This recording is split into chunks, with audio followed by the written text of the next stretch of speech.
네, 이번 코너는 취재 파일입니다. 관심사가 큰 경제 이슈를 하나 골라 심층적으로 파헤쳐봅니다. 미국 트럼프 2기 행정부가 본격적으로 출범했습니다. 각종 정책 불확실성 속에서 우리 경제 성장률과 물가는 어떤 영향을 받을지, 그리고 한국은행 통화 정책엔 어떤 변화가 있을지 금융시장부 이규선 기자와 짚어보겠습니다. 네, 어서 오십시오. 안녕하세요.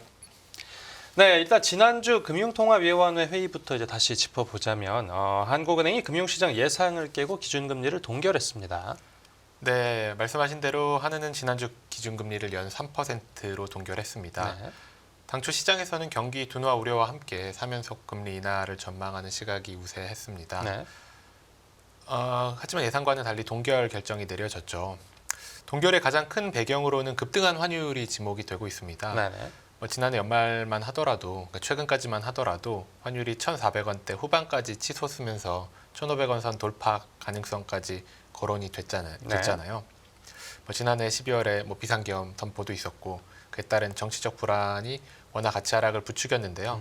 여기에 도널드 트럼프 미국 대통령이 다시 취임을 했고 네. 그에 따른 관세 우려가 더해지면서 환율이 높은 수준을 유지했습니다.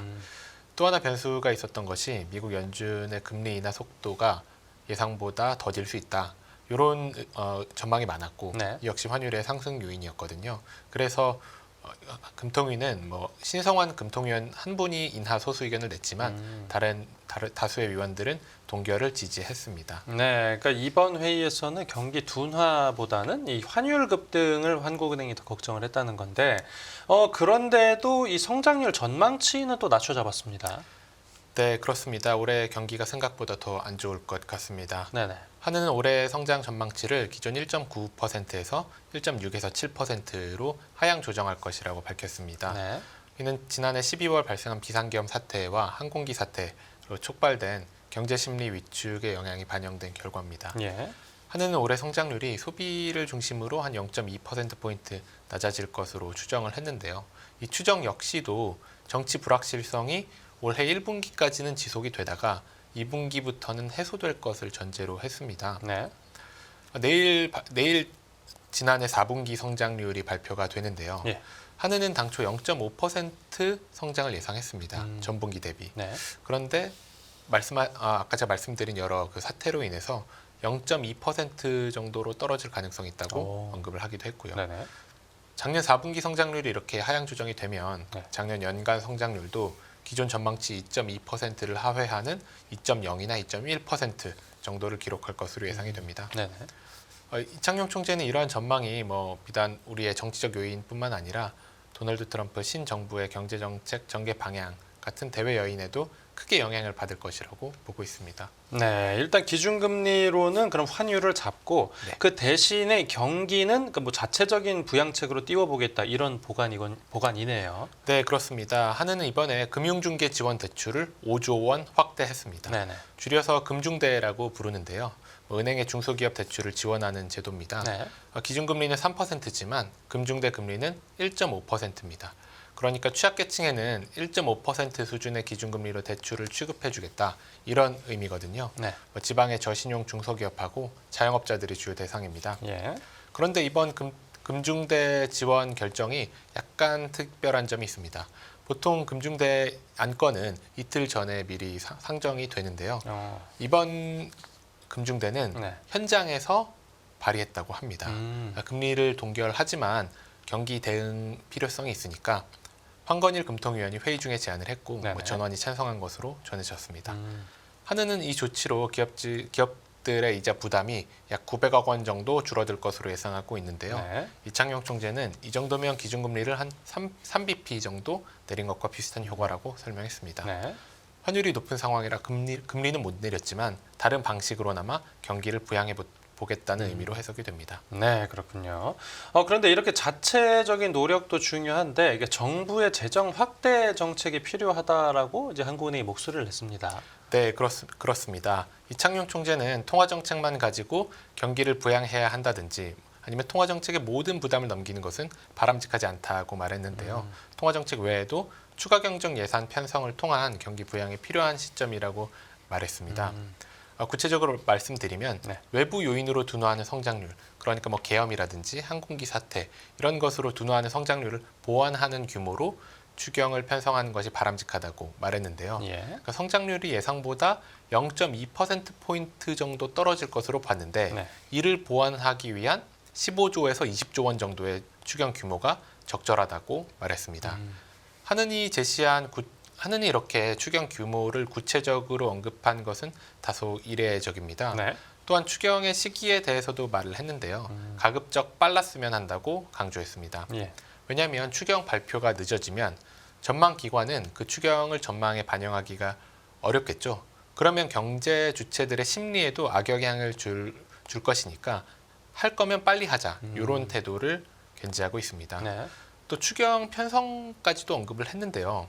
어려움을 겪고 있는 자영업자를 중심으로 선별적으로 지원해야 한다는 점을 분명히 했습니다. 네. 전 국민 25만 원보다는 정말 어려운 자영업자를 타겟해서 지원하는 것이 좋다. 이렇게 공식적으로 이야기를 했습니다. 예, 근데 말씀해 주신 대로 이제 한국은행 총재가 뭐 추경 규모부터 시기까지 이렇게 세세하게 말을 하는 게 좀 상당히 드문 일인데, 그래서 이번 발언이 정치적이다 이런 지적도 나왔습니다.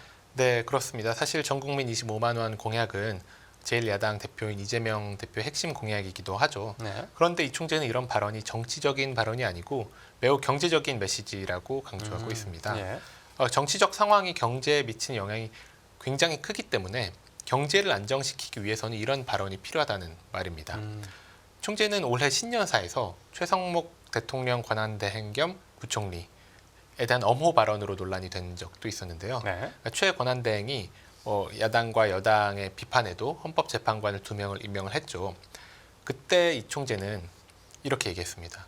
최 대행에 대해 여러 가지 비판이 있는 것을 알고 있다. 그런데 그 비판을 하는 분들은 최 대행이 그렇게 하지 않았을 경우 우리 경제가 어떻게 될 것인지 답도 같이 하시는 것이 좋겠다. 이렇게 말했습니다. 네. 그러니까 최 대행마저 탄핵이 된다면 환율이 정말 천장이 없을 정도로 급등할 거란 우려가 많았거든요. 네. 그러니까 이렇게 지지를 한 것이고요.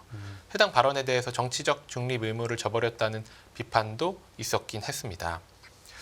하지만 총재는 권한대행의 대행이 또 탄핵당하면 우리 경제 대외 신인도가 어떻게 되겠느냐 이렇게 반문을 했습니다. 네. 그러면서 경제를 담당하는 사람으로 안 할 수가 없는 말이었다 이렇게 얘기를 했죠. 네. 그리고요. 네, 그리고 이번 기자 간담회에서도 정치와 경제를 분리한다는 바보 같은 소리 하지 말라고 주변에서 얘기한다 이렇게 토로하기도 했는데요. 네네. 당연히 분리는 어렵다고 인정하긴 했습니다. 그런데 그래도 가능한 한 독립적으로 경제가 정치랑 상관없이 정상 작동하는 것을 보여줘야 한다고 재차 강조를 했습니다. 그러니까 이 총재는 비상계엄 이후에 해외에서 우리 경제를 어떻게 보는지 상세하게 시각을 전했는데요. 네네. 총재는 앞서 2번의 대통령 탄핵이 있었지만 경제는 그거랑 별도로 잘 돌아갔다 이렇게 해외를 설득해 왔다고 합니다. 네.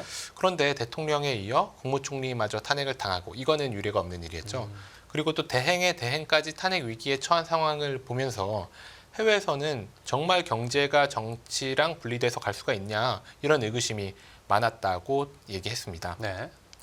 그런데 이 총재는 이런 질문에 답변하기 굉장히 곤란했다 이렇게 고백을 하면서도 대통령 체포를 계기로 우리 프로세스가 정상화되면서 과거와 같이 질서 있게 문제가 해결되고 그 사이 경제는 정상적으로 돌아갈 것이다 이런 얘기를 해외에 계속해서 할 것이라고 덧붙였습니다. 네.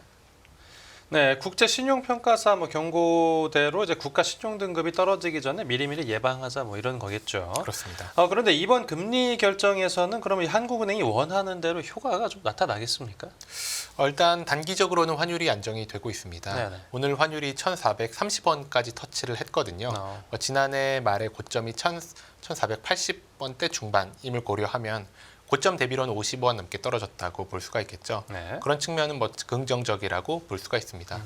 반대로 부정적인 측면도 있겠죠. 네. 말씀드린 대로 경기 둔화 우려가 커지는 상황인데 금리 동결은 소비와 투자 심리 회복을 지연시킬 수밖에 없습니다. 우리 경제 상황률이 예상보다 빠르게 내려가는 상황이니까요. 네, 전문가들이 지금 1분기에 금리 인하가 있을 거라고 예상을 했는데 네. 이번 달에 동결이고 다음 달에 회의가 3월에는 회의가 없으니까 그럼 예상대로라고 하면 다음 달에 금리 인하하는 게 좀 유력한 상황이겠죠. 네, 2월 금리 인하는 굉장히 유력한 상황입니다. 이 총재는 자신을 제외한 6명의 금통위원이 모두 3개월 이내에 현재보다 낮은 수준으로 금리를 인하할 가능성을 열어둬야 한다고 밝혔는데요. 네. 해당 발언이 2월 금리 인하 가능성을 매우 강하게 시사했다 이렇게 해석이 되고 있습니다. 예. 또 금통위는 통화정책 결정문에서 경기가 예상보다 좋지 않은 상황인 만큼 정치 프로세스와 대외 경제 여건 변화를 확인한 이후에 금리 하락 추세를 이어가서 경기에 대응하는 것이 바람직하다 이렇게 봤고요. 네. 또 이 총재도 기자간담회에서 경기 상황만 놓고 보면 지금 금리를 내리는 것이 당연하다고 여러 차례 언급했습니다. 하느니 경기 둔화 우려를 매우 심각하게 받아들이고 있는 것 같습니다. 네. 그럼 2월 이후에 이제 연간 금리 전망은 어떻게 됩니까? 네, 2월에 금리 인하가 이루어진다면 그게 다 기정사실화됐다면 그 이후가 중요하겠죠. 네네. 2월에 내리면 금리는 2.75%가 됩니다. 근데 시장에서는 올해 안에 기준금리를 한 2.25%까지 내리지 않겠냐. 그러니까 2월에 내리고 2번 더 내리지 않겠냐. 이런 전망이 유사합니다. 네. 많게는 2%까지 올해 총 4회를 내릴 수 있다는 예상까지 나오고요. 예. 근데 이런 폭은 여러 변수에 의해 달라질 수가 있겠죠. 네. 시장에서 가장 중요하게 보는 변수는 역시 미국 연준입니다. 연준이 예상보다 금리를 덜 내린다면 한은도 2%까지는 어렵지 않겠냐 이런 예상이 많고요. 또 우리나라 경기가 추경으로 인해서 생각보다 더 빨리 살아난다면 그러면 또 덜 내리는 요인이 되겠죠. 네네. 그리고 국제 유가를 비롯한 원자재 가격도 굉장히 중요합니다.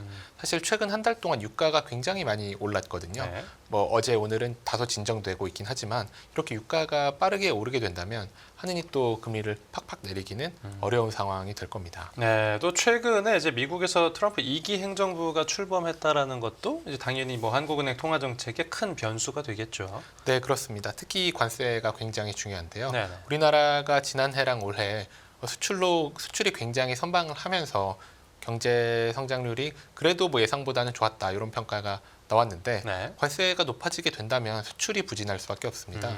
그러면 올해 당초 예상했던 전망보다도 더 성장이 둔화할 수도 있겠죠. 네. 트럼프 행정부의 관세 정책도 굉장히 큰 불확실성 요인으로 봐야겠습니다. 네, 알겠습니다. 네, 오늘 취재 파일은 여기서 마무리하겠습니다. 잘 들었습니다. 감사합니다.